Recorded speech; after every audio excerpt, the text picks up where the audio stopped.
Hello everyone, this is Fuserdamus and welcome back to my Let's Play of the Baldur's Gate Trilogy. Welcome to my lair. I have watched your progress with great interest.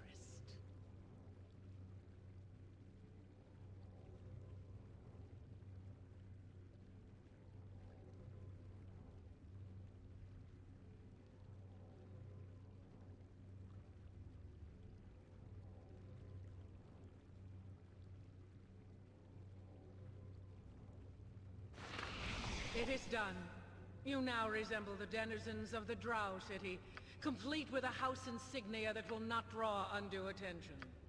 I suggest you act like Drow when speaking to anyone you meet. I'll see to it.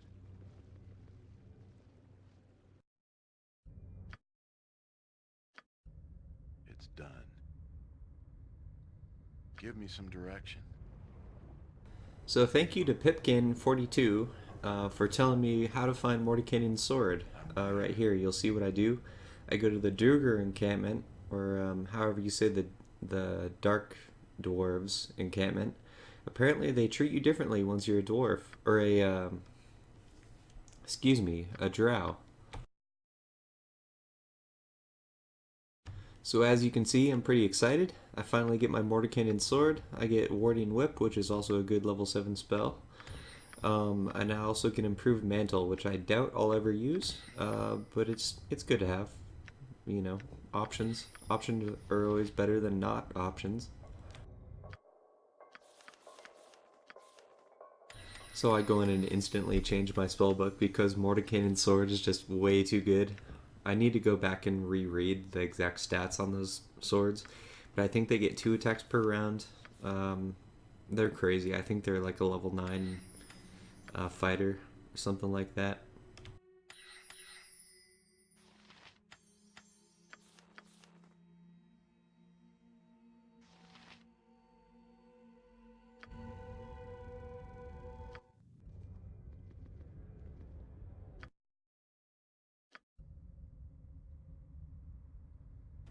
Summons are especially good if you're in a party and you have a cleric, or I'd imagine they'd be as insane if you're a mage cleric, and you could do the cleric and the mage buffs on all your summons. They would just become just juggernauts of destruction.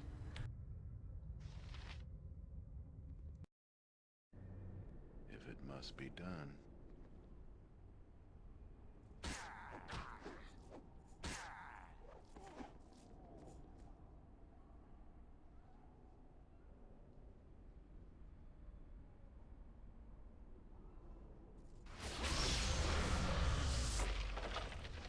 To walk apart from house and queen is to walk into the grave.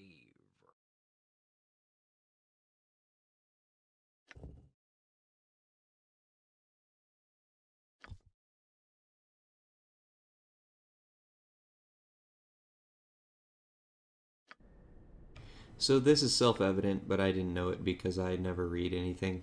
Um, the difference between Mantle and Improved Mantle is that Improved Mantle gives you immunity to +3 and lower, and Mantle gives you immunity to +2 and lower.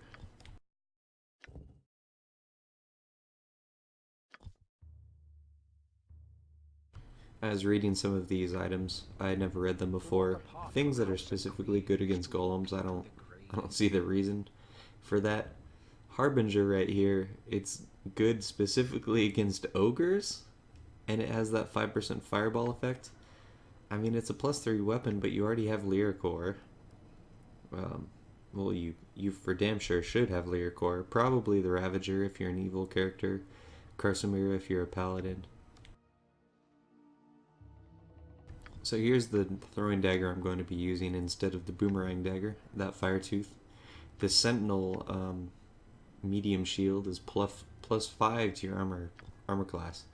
That's one of the best shields in the game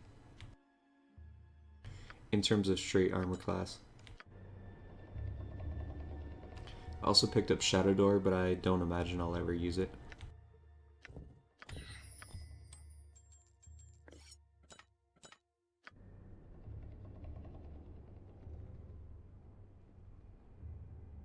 just because, as we know, every spell has an opportunity cost.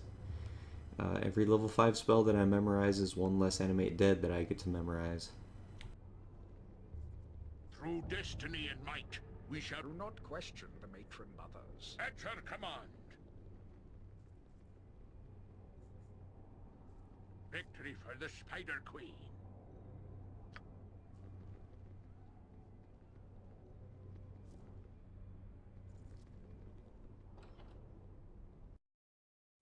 It's probably best left to me.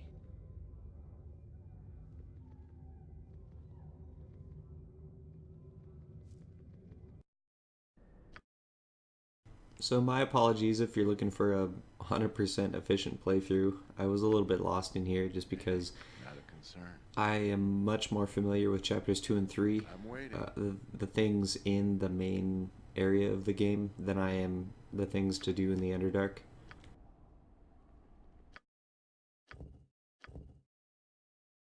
I was also changing some key bindings just because I'm weird and I like to use key bindings for everything instead of using my mouse. I hope this is Probably from all my StarCraft 2. I'll see to it. Victory for the Spider Queen.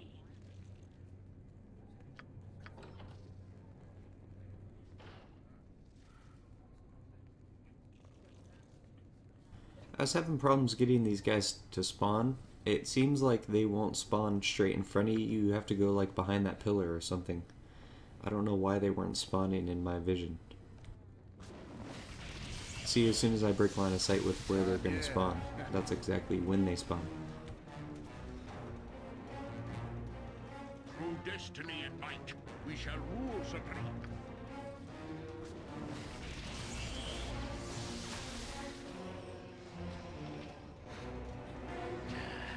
Hold still.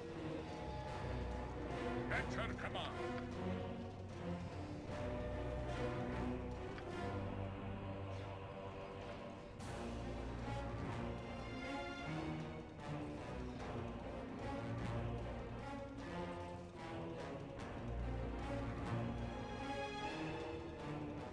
So you've probably figured it out by now. My character is not going to have any trouble for the remainder of Shadows of Amn. And for the most part, I'm not going to have any problems in Throne Ball either. So if you're looking for, you know, some drama or something, you might want to look elsewhere. Also, that's kind of a piss off. I get Mordecai's sword from that freaking random drop.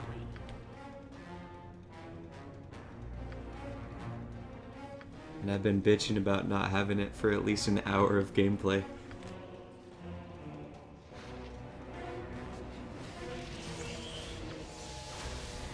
Let's do this quick and clean.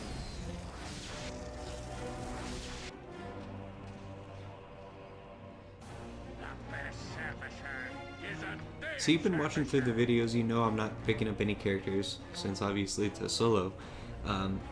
But I wouldn't be opposed to picking up characters and doing their character-specific quests.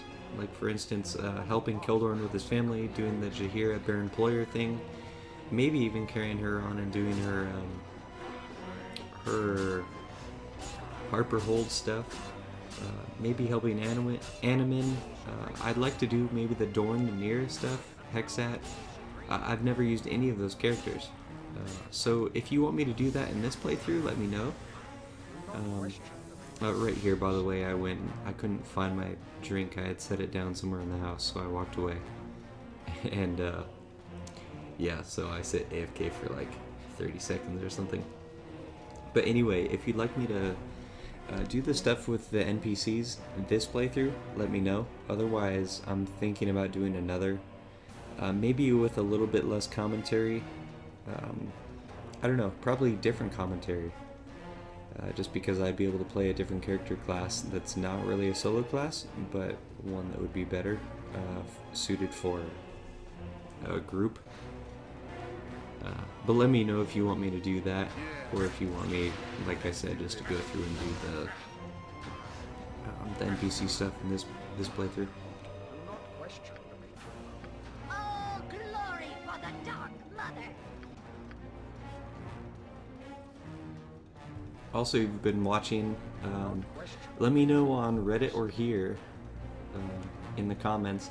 Let me know what kind of character you'd like to see if and when I do a playthrough with an entire party, because I'm planning on recording my blind playthrough of Seed the Dragon Spear. Let me know what kind of character you'd like to see me play as.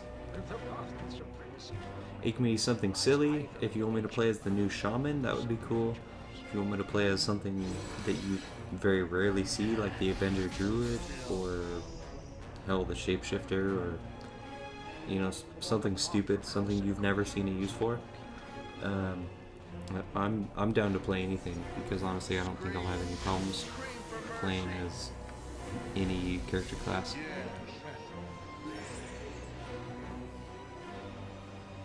At your command.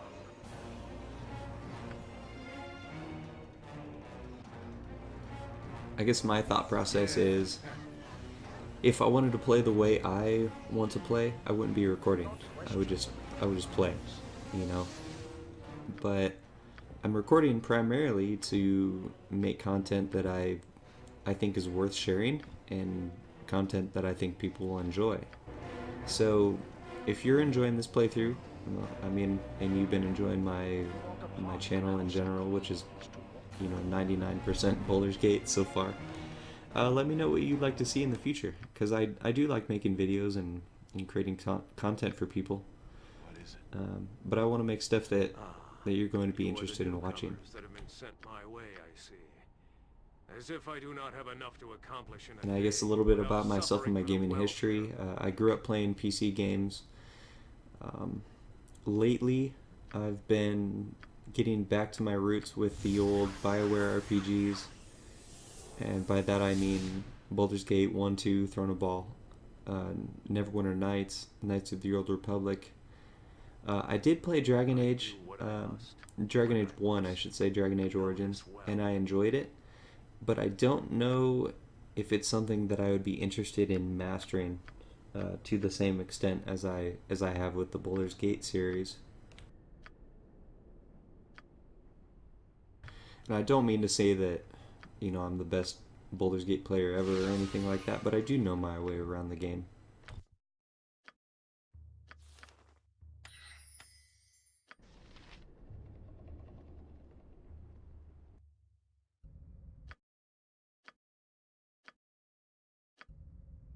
I hope this is worth it.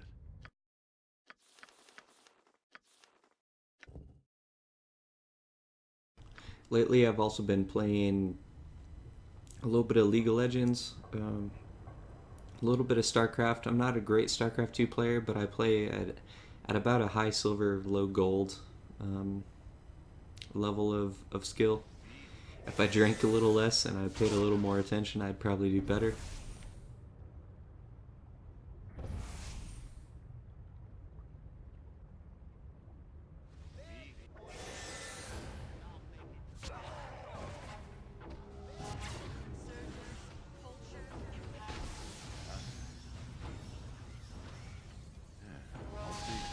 Time is up for And my god, with that blindness, could you imagine how irritating it would be if it would be a permanent spell like it was, or like it is if you cast it on enemies? Holy cow, would that be annoying. You'd have to remove curse or something every single time you got blinded. I hadn't thought of that until just now. But if you read the description of the spell blindness, which I think is a level 1, maybe a level 2 spell, but I think it's a level 1 mage spell.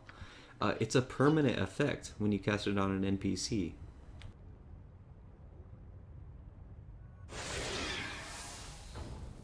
And here you get to see the power of Mordenkainen's sword. Something interesting about it is that it's a self-cast spell. You don't target it. So if you try to do a chain contingency where you cast your spells on your enemy, the Mordenkainen swords, if you put them into your chain contingency, will not trigger. So you have to self-cast if you want to do some sort of infinite combo with Project Image and Mordenkainen swords, or, you know, something like that. I think infinite combo might be a misnomer, but, you know, like, I guess a chain reaction might be a better way to do it.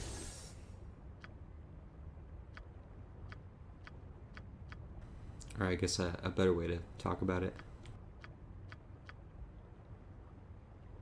Blasted arrogant wench!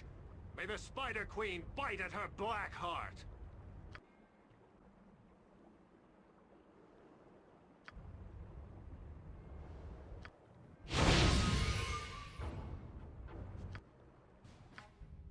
My apologies if you don't really like me talking about non-gameplay related things. I just am running out of things to talk about.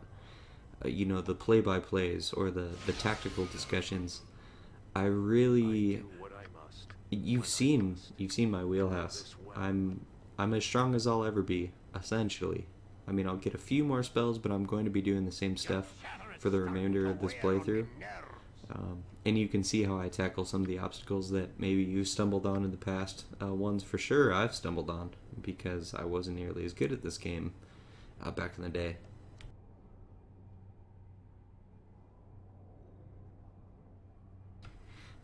Hell, even a couple of years ago I didn't have a very good grasp on how to fight mages. I didn't understand why my attacks weren't doing any damage, why it was saying weapon ineffective and then later it would be effective again. It didn't make any sense.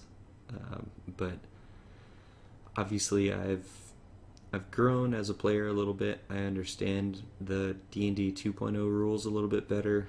The way Stone Skin works, the way Mantle and Improved Mantle work, the way Protection from Magical Weapons works. In addition, all the Pierce Magic, Breach, Warding Whip, Spell Strike, you know, all the removal spells. I know how all those work now.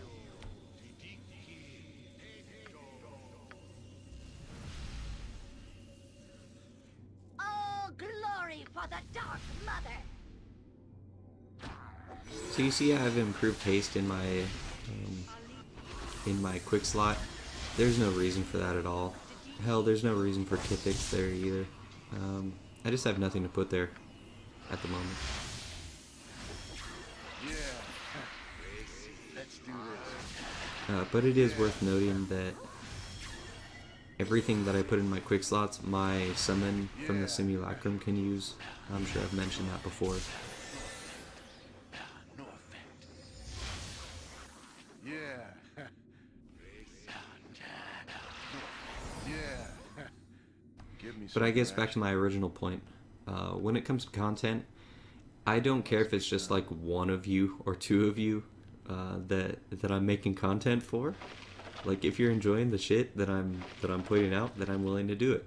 You know, I like making videos, and I like when I get positive feedback from people saying, "Hey, keep up the good work. You've taught me something new." Oh, that feels good. So thank you for that encouragement, and just give me some ideas of what you'd like to see in the future.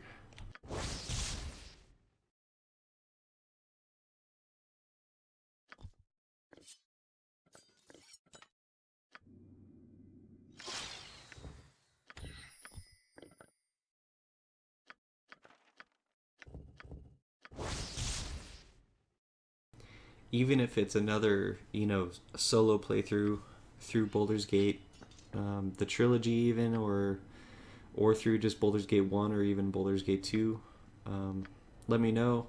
I can do that. If I'm not doing post commentary, I can do it a ton faster. Like, I know I've been putting out quite a few videos, at least one or two a day, probably. Probably averaging like 10 a week. Holy shit. But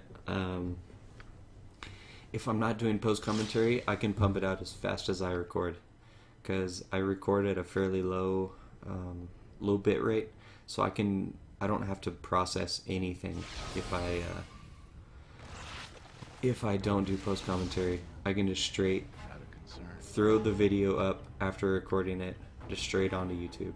So if it's just post commentary or a live commentary plus gameplay, or just gameplay, it doesn't take any time for me to do it all.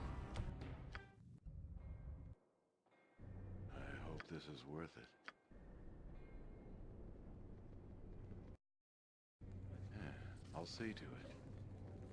Ah, it is you again.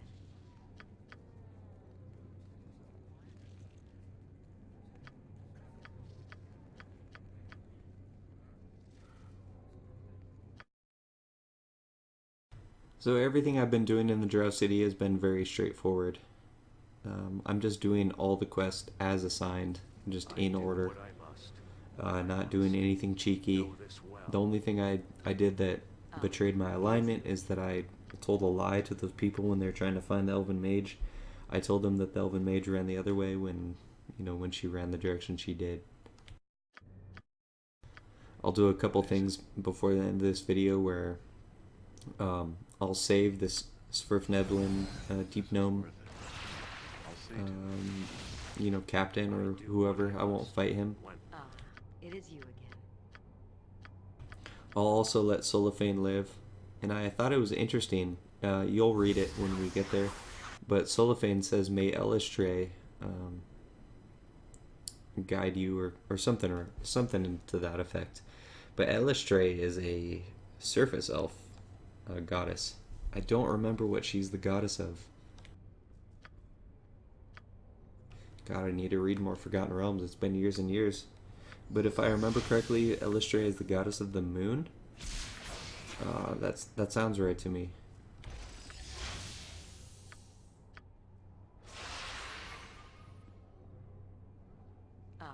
It is you again. I'm waiting. I also way over prepared for this stupid beholder. Quick and pain. A most brilliant victory. The Spider Queen smiles on They us refer to today. them as eye tyrants, and then I'm like, oh shit, I better get prepared. But they're not even elder orbs. They're just beholders. And if you watch the Beholder Lair episode, you saw how immune I am to everything except elder orbs, and even elder orbs if I'm prepared. Give me some if it must be done.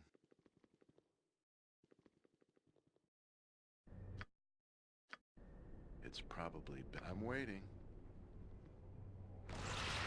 Not a concern. And I know I've belabored this point to death probably, but being prepared for everything is exactly why I chose Berserker over Kensage.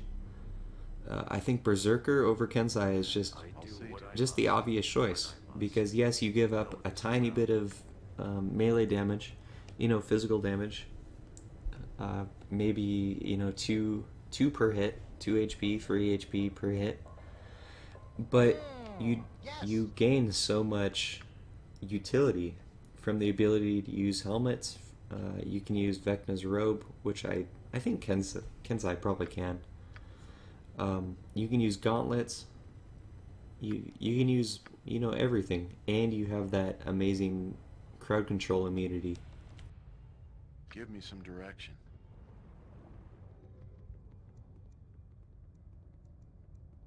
I'm willing. So I hope if nothing else, this whole playthrough is a testament to why Berserker Mage is underrated compared to Kensai Mage. People are always shitting their pants over how good Kensai Mage is. And I think that's a bunch of hogwash. Straight damage per second is not the end all be all in this game.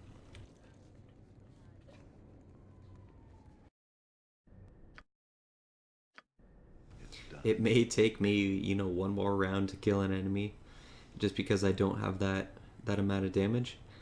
But if it means that I'm not dying and reloading a million times, just because I keep getting imprisoned or I don't know, anything else, and then it just is worth it.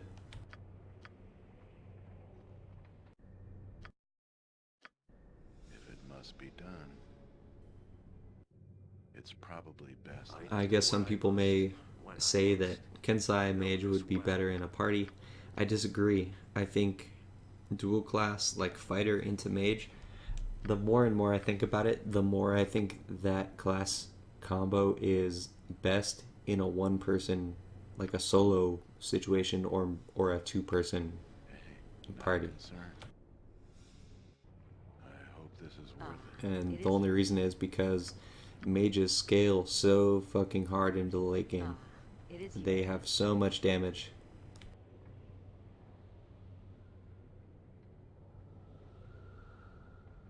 but I guess I'm belaboring the point. I prefer utility to straight damage.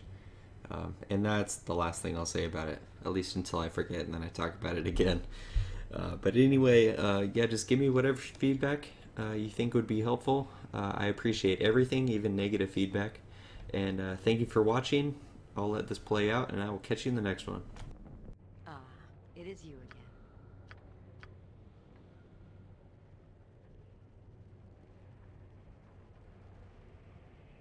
I'm waiting. I'll see to it.